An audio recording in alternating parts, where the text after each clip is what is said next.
हर कोई कहता है कि रियल एस्टेट में इन्वेस्ट करो और उनके कहने पे हमने कर भी लिया, लेकिन कोई ये नहीं बताता है कि किस प्लानिंग के साथ और किस स्ट्रेटेजी के साथ करें।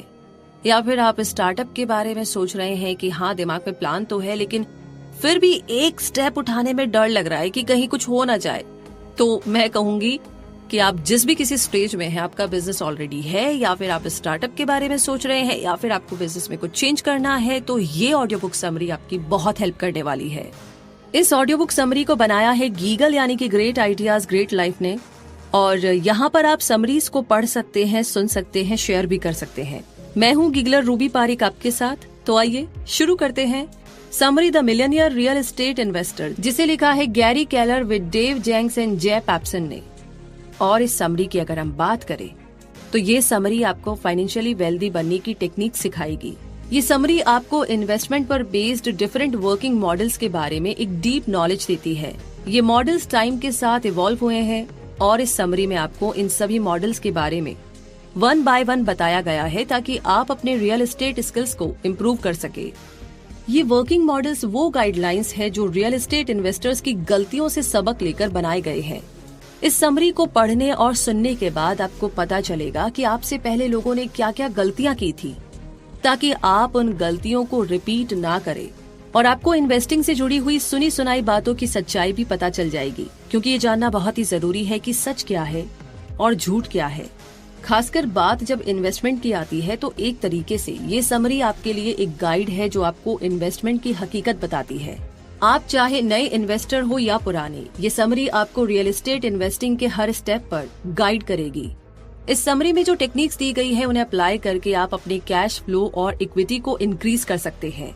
ये समरी आपको अपनी नेटवर्थ ग्रो करने और पैसिव इनकम को मेंटेन करने में आपकी मदद करेगी, क्योंकि नेटवर्थ ही हमारी एक्चुअल फाइनेंशियल वेल्थ डिसाइड करती है और इसलिए ये समरी उसे इंक्रीज करने पर फोकस करती है। तो आइए जर्नी को शुरू करते हैं इस चैप्टर के साथ।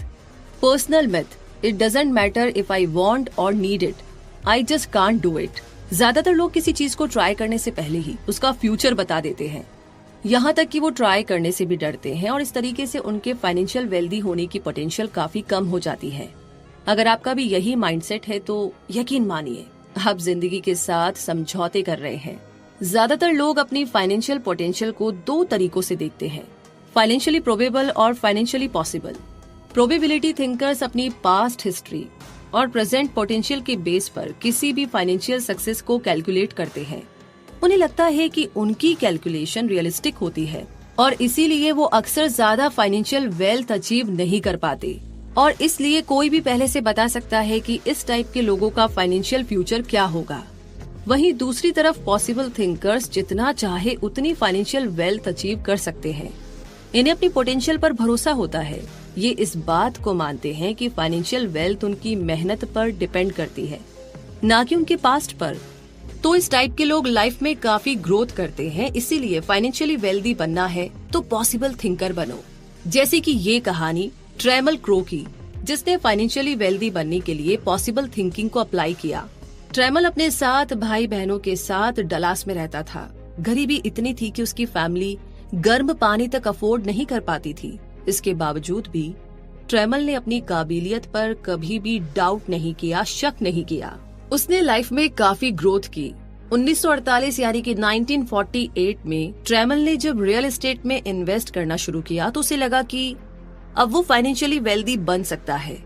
रियल एस्टेट मार्केट में अपॉर्चुनिटीज यानी कि अवसरों की भरमार थी और ट्रेमल सही मौके का वेट करता और हर गोल्डन चांस को लपक लेता था। वो किसी भी मौके को हाथ से जाने नहीं देता था। फिर उसे रियलाइज हुआ कि डेब्ट लेकर और प्राइवेट इन्वेस्टर्स की मदद से वो काफी आगे जा सकता है। उसने डिसाइड किया कि वो अब शॉपिंग मॉल्स में पैसा इन्वेस्ट करेगा, जो कि उन दिनों एक प्रॉफिटेबल डील मानी जाती थी। 1955 यानी कि 1955 तक शॉपिंग मॉल्स काफी पॉपुलर हो चुके थे और ट्रेमल का बिजनेस भी पीक पर पहुंच गया। आगे 1960 यानी कि 1960 तक ट्रेमल देश के सबसे बड़े रियल एस्टेट डेवलपर्स में से एक बन गया था। उसका बिजनेस लगातार ग्रो करता गया और 1980 यानी कि 1980 तक ट्रेमल यूनाइटेड स्टेट्स का सबसे बड़ा रियल एस्टेट इन्वेस्टर और प्रॉपर्टी मैनेजर बन चुका था। लेकिन ये सब इसलिए पॉसिबल हुआ क्योंकि ट्रेमल को अपने पोटेंशियल का एहसास हो चुका था। आज के टाइम में द ट्रेमल क्रो कंपनी एक बड़ी कमर्शियल कंपनी है जो काफी लोगों को रियल एस्टेट सर्विसेज प्रोवाइड कराती है। क्रो की सक्सेस उसकी पॉसिबिलिटी थिंकिंग पर